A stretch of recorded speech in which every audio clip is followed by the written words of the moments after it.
Hello guys, this is Mauro from inputinfotech.com, and on this video I want to show you a quick tour of the Windows 10 build 14316. This is a new build that Microsoft is releasing to insiders and includes a lot of the changes we're going to be seeing later this summer with the Windows 10 anniversary update. There is a lot of things going on, so let me get just right into the new changes. I'm going to start with Cortana. Now when we go to Cortana, we see that Microsoft have moved the settings button from Notebook to the navigation pane right here. But let me just go right now to Notebook, and let me show you that now we have a new reminder suggestions. That's a new options that we're going to see on this build, and allows Cortana to collect information of things you mentioned and important dates from contacts, so you can get suggestion reminders. For example, when somebody's birthday, Cortana will might be able to remind you, so you can be on top of things. So that's really good to have that option. So now let me just go to settings, because we have a few new options. Now we have the language options, that you can choose the language that you want to use with Bing or speech of Cortana. And you can come here, like if you need to change the default is the one that you already have on your system, but you can change those the languages to the one you want to be the default. So let me just click that. No thanks. Let me just move back. All right, so we also have now a sync notifications with mobile device option.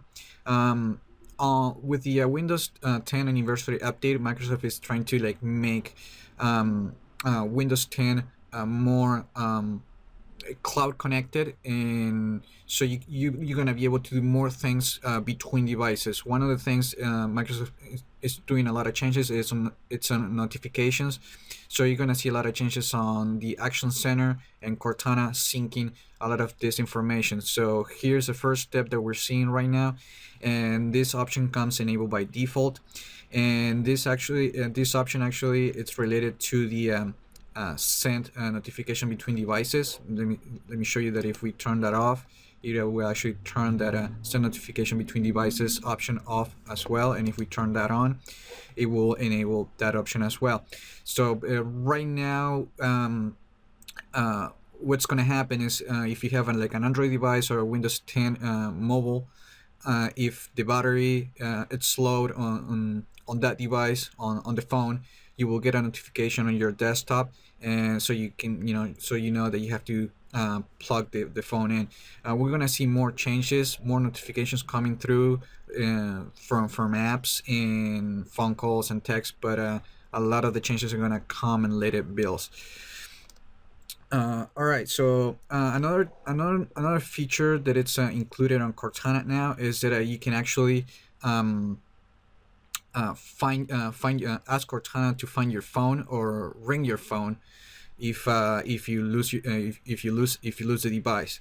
So if I say, let me see if I can show you. Let me see if it works. Find my phone. Sure, I'll try and find your phone, and I'll let you know if I do. So what's gonna happen is Cortana's gonna try to find my phone, and then I'm gonna get a pop-up with the map and two options to just to ring the phone if it is nearby, or just to dismiss the notification. And now you can actually do direction search, and those directions will get shared between your devices. So if you're looking for directions on your computer, you can pick it up on your phone, and you don't have to retype or send a link just to find the location that you want to go. That's really convenient, and it will make it a lot easier to get where you need to go. So that's basically all the changes that are going on Cortana. Now let me just switch, and let's go to settings, because there is a lot of tweaks and improvements that Microsoft is doing on the on settings. So let me just go right into settings. Now we see that on the home page we have a new label that Microsoft wants to make sure where you at, and so it's labeled Windows Settings, and we have a search box, so you can find your settings. You can do a search for any settings you want, but sometimes you will find it and sometimes you won't find it. Like even if you're looking for a setting that is on the in control panel, like firewall, you will see it there. But if let me see, like if sometimes, like if you type, let me see, printer, you see like it's not showing any results, and I know that that's a settings that I can find on the settings app. So this is Microsoft just working on this right now, and there's a lot of things that they don't work, but it's nice that we're seeing a lot of the new changes. So let me show you that on system. Now we have on notifications, Microsoft is improving notifications. Now you can go on each app and set the priority and how many notifications you want to see for certain apps. So you see the two new settings right here. You can choose a priority to put on the top, hide, or normal. Normal is it's the default, but if you want to give a certain app more priority on the notification, so you can come here and change the level of priority, and you can do this per app.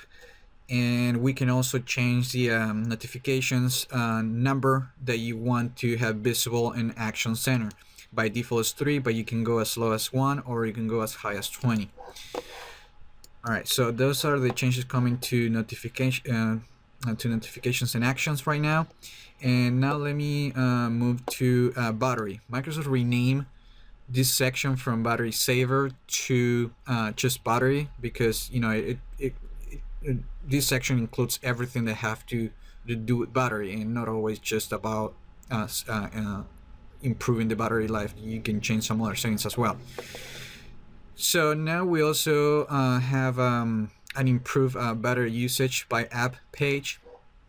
Let me see if that goes into this section. It might crash.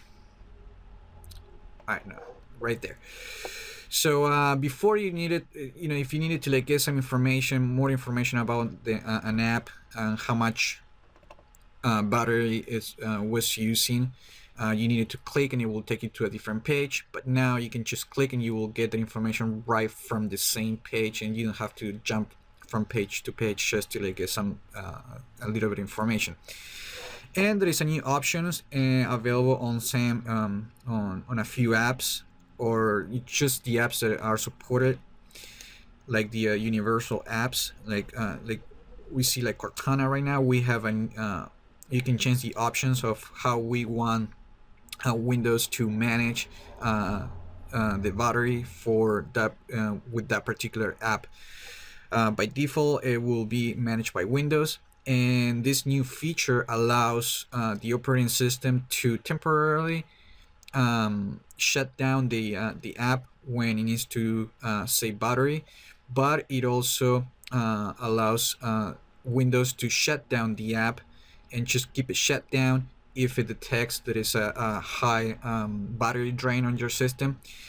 The app will stay shut down until you reopen it. So Microsoft was making a lot of tweaks to help make battery last longer, and that's a really good thing. All right, so this is what's going on in the battery saver. Actually, it's just the battery section. And now let's move to network and internet. Let me just go to network and internet. Okay, so there is a new addition on this section, and that's the mobile hotspot. Before, this is not new, but it used to be that you will get this feature only if you had a cellular data plan. But now Microsoft is allowing anyone to turn this on, and you can actually share your wireless connection with up to 8 devices. and everything is like preset and ready to go. If you can click the edit button, like if you need to change anything, like the network name or password, and you can choose if you have multiple wireless network. You can come here and change it. I only have one, so it's just showing one. The only thing you do is just switch here and it turns it on. Let me see if that works. That's it. And you you get a statistic of the devices connected, and right now I have a none, but you can go to up to 8. You can come here and just change that information. And one interesting feature that comes enabled by default also is the turn on remotely, that allows a mobile device that is connected to your computer to access the internet to actually turn the mobile hotspot on, but it only works if both devices have Bluetooth turned on and they are paired. So there is no worries, someone hacking, or someone is like too far away trying to turn on your wireless, trying to access the internet through your computer. All right, so that's what's going on the network and internet. And now let me just go to personalization, because it's been rumored, and actually the rumor turned out to be true. Now we have the options to switch between a light and a dark theme. Before, we used to be able to change the theme on Windows, but we actually needed to modify the registry to do it.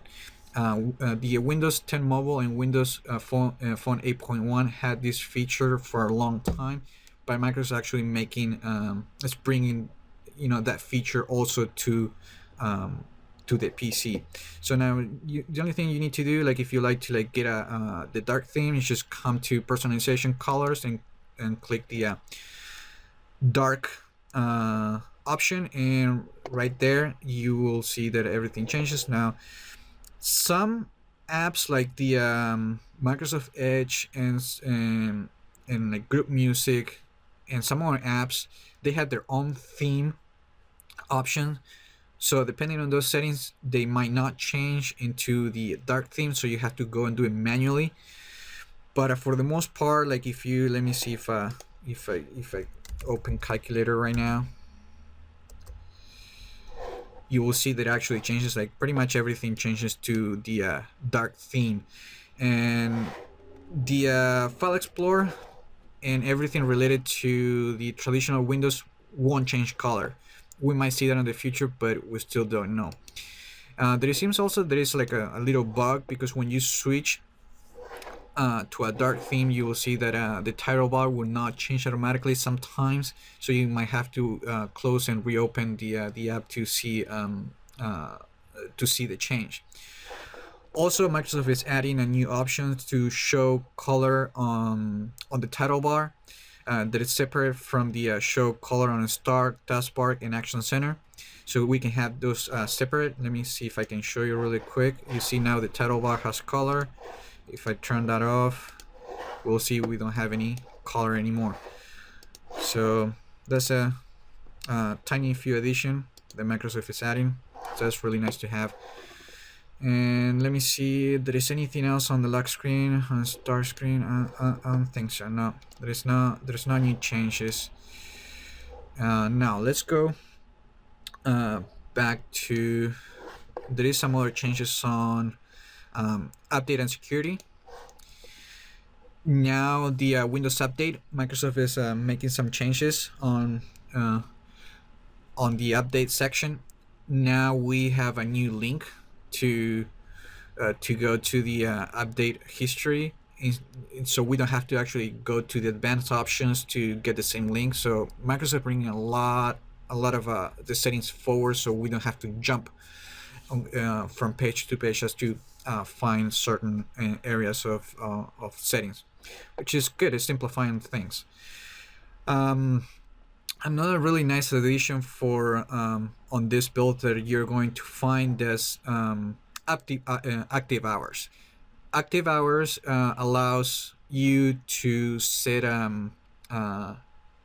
you set the time that you're going to be that you actually are actively using your computer, and in between those hours you will actually the operating system won't download and try to install any updates, so you won't get bugged to restart or affect the performance. And you can come here and just change the times. For example, like by default it's 8 a.m. To 6, actually to 5 p.m. I changed this to 6 to test. So you can just come here and just change that and accept that and save it. And there is also restart options. So what this will do is actually override temporarily the active hours settings. Right now you can enable that setting, but it might be enabled on the future. If we go to advanced options, there's nothing new. Now we see that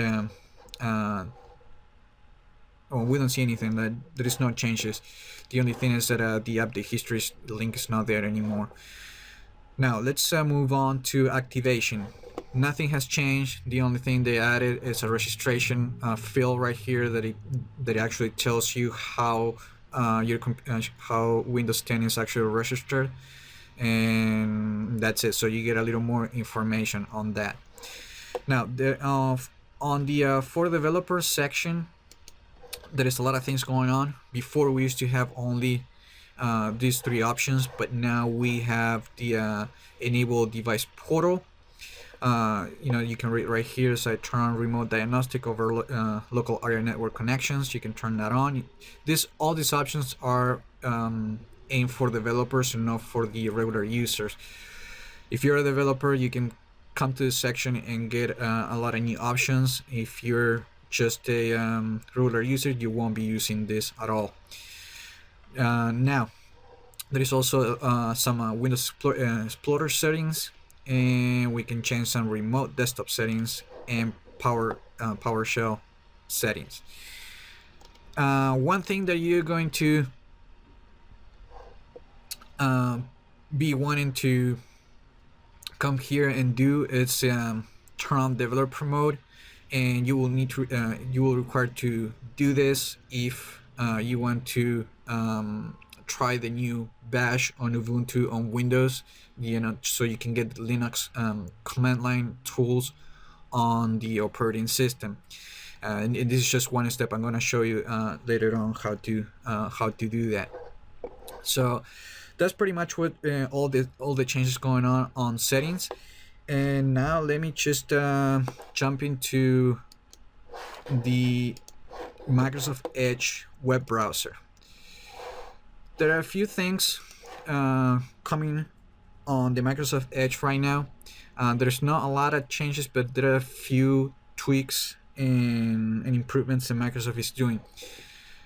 First things is Microsoft is now adding 2 more extensions, and that's the OneNote Clipper and the Pinterest pin it button. So you can install those and try it yourself, and you can just send a picture to Pinterest or just clip anything from the web and just have it sent over to your OneNote application. Also, now you can actually drag and drop folders to upload content to OneDrive, Google Drive, and Dropbox. And let me see if I can go right here and show you that you can now import. Let me see. Import. Maybe it's right here. Favorite settings. Yeah, like if you go to the your favorite settings right now, we now have the options to import bookmarks from Firefox in addition to Chrome and Internet Explorer. The Open Microsoft Edge with option now has a drop-down menu with the options. Before you just you had like to click which one which options you wanted. The version for the Microsoft Edge right now is at 37.14.316. If we go to the advanced settings, we're going to see that on downloads we can now change the we can change the default download folder, and you can come here and just click change and just find the folder and select it, and every download will download on that on that folder. Let me see if I can show you really quick. Let me see. Hold on. Let me just. No, it's on extensions. Let me see if I can. Oh, it's right here. Let me see if I can show you really quick that if we try to download and close the web browser, now we have a warning. We didn't have this before, but now we get a warning that you're about to download something, or there is a download in progress. So the transmission doesn't get interrupted. You get a warning to wait or close it anyway, but you will have to restart your download. So it's a tiny tweak, but that's a necessary tweak. All right, so one thing I noticed is, like, if you try to go to the about flags,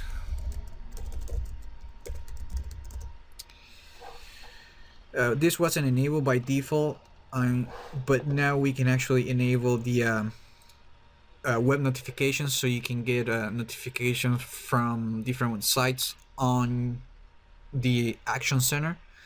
And still, like, didn't get any notification just yet, so I don't know if it actually works. I heard that from some people that actually works, but so far this hasn't worked for me. And another addition for this build that is on preview is the ability for the web browser to block or to actually pause any Adobe Flash content that is no part of the main content. So, like, advertisements, autoplay videos, they're built on Flash. They will pause automatically, so it improves the battery life on your system and performance. And of course, you can always click that ad or that video, whatever it is, and get the same experience, and just click and get what they're supposed to do. But Microsoft is just trying to help to get rid of Adobe Flash, which is it's necessary. We need to, like, move on and just keep going with the standards, the new web standards that right now it's like HTML5 and new standards. All right, so like I told you before, these are all the changes. Hold on. There is one change. I don't know if you're going to see. Like, I'm going to try to refresh this, but you see there is a new animation to the reload. As you saw right there, it's just not the dots. Now it's like a circle kind of thing.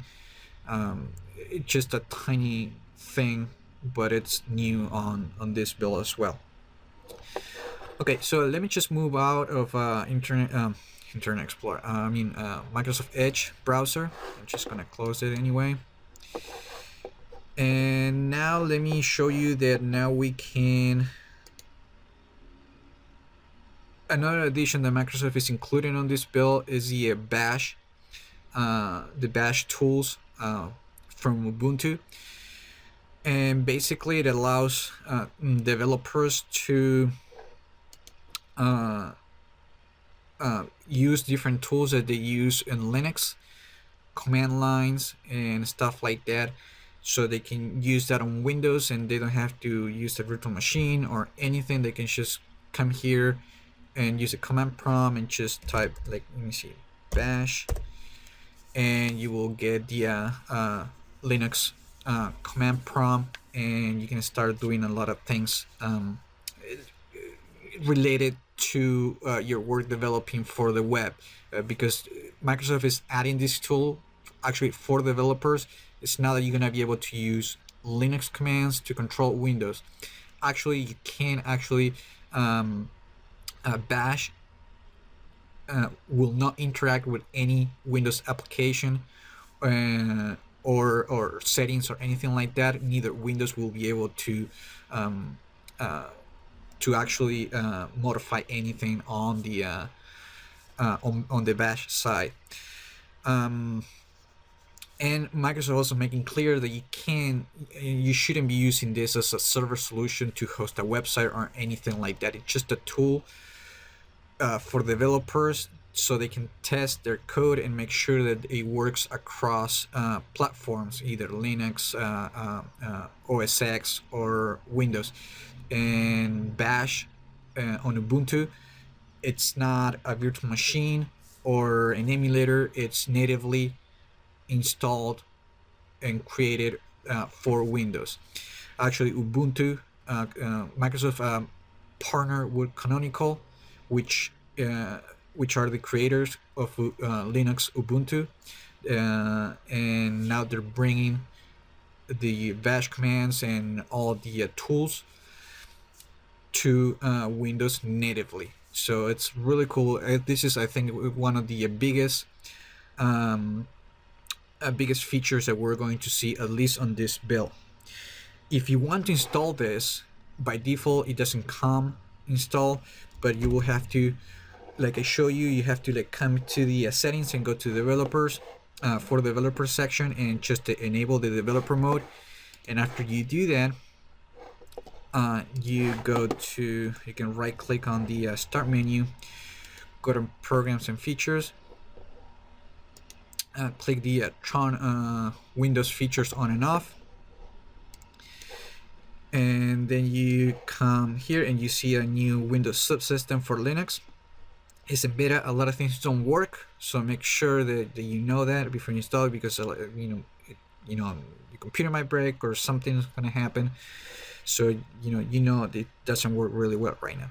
So you select the option, click OK, and it will install the modules that's needed, and you will need to restart your computer. Once the computer restarts, you can open the command prompt and type bash, and it will ask you to download some additional software from Canonical, and it will install. And then you can just, after you confirm installation, you'll be able to use these Linux commands on Windows. I'm not much of a Linux guy, but I know that it's like the ls and command. So as you can see, it ran. So like if you're a Linux fan, if you're a Linux guy, you know a lot more commands that I do, but it works and it's really nice. A lot of people are really happy that Microsoft should embrace in Linux as well. All right, so let's move on to apps. All right, so there is a few apps and a few updates. Right now we have a new app called Connect. Let me see if I can get it.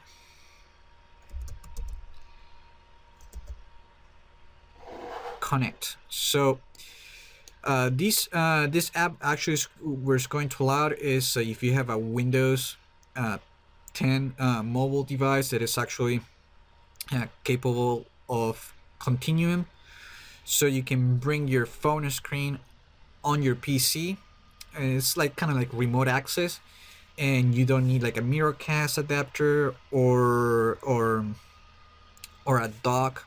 I mean, you don't need a Miracast supported device or a dock adapter, and you can just use it you can use your mouse, your keyboard, and your screen, and you don't need those things to make the connection, which makes it like really a really nice solution. So like if you have your phone and if you're in somebody else's house and you just need to connect, you need to like get some work done really quick, you don't need to be carrying an adapter or anything. You just turn on the app on that computer and just remote into your phone, and you'll be able to get your work done.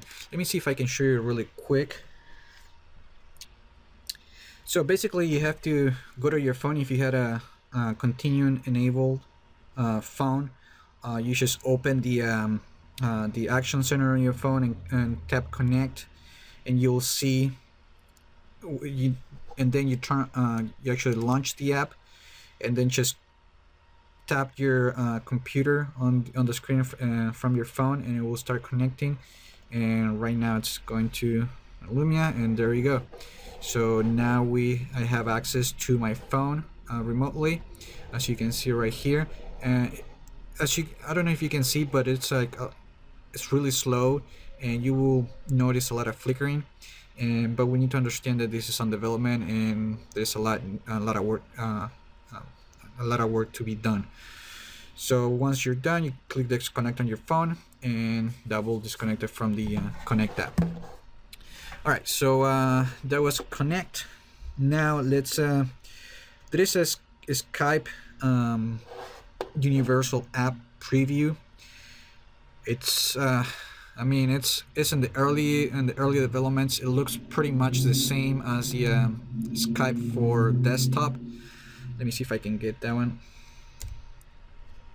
Skype. Let's see if I can get it. It's the Skype preview, and it looks really bad right now.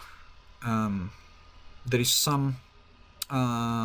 As you can see, it looks pretty much the same as the one from the desktop, but this is like a universal app, and there's just a few options, and it works, but it looks it looks and feel like broken and incomplete. So we're gonna have to wait for future updates to see a more solid version of this app. But there you have it. This is the preview for Skype. And now let's move on to the messaging app. That nothing has changed, but now there is a section. Let me see if I can. Now we have the messaging everywhere beta that actually is gonna allow so you can send and receive text right from your computer, but this doesn't work. Microsoft said it's gonna come in a later bill. And there's one more app. Let me see if I can find it. There's the Test Taker app. It crashes every time it opens, so we know that Microsoft is working on that. I still don't know what that's for. Maybe that's what the title said, but we still don't know. And finally, the feedback app.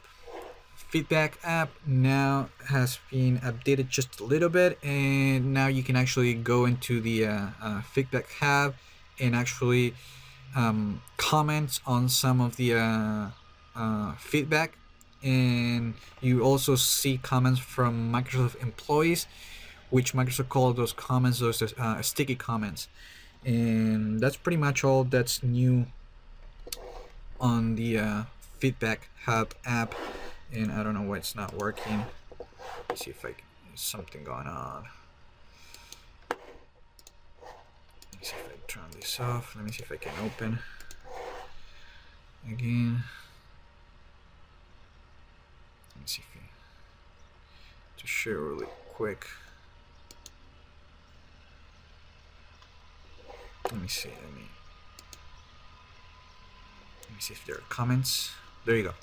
So now every time that you go to a feedback, you can actually comment on that, and you might see some Microsoft employees comments as well.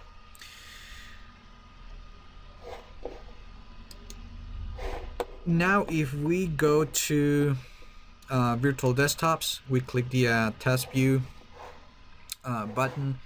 We can now right click on any window that you like and just click the show these windows on all desktops, and you will actually get this the app or any window on across all your virtual desktops that you have. So you have quick access to things that you really need.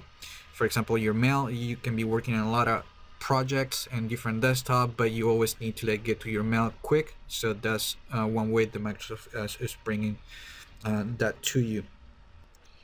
So also I just want to show you really quick that Microsoft updated its emoji icons too. It actually, this video was it's a little bit longer. Sorry about that. It's there's a lot going on. I just wanted to show every single thing. And just like this video, share it, like it, subscribe if you haven't done that yet to the channel, to my channel. And I just hope this video was informative for you, and I'd like to thank you for viewing.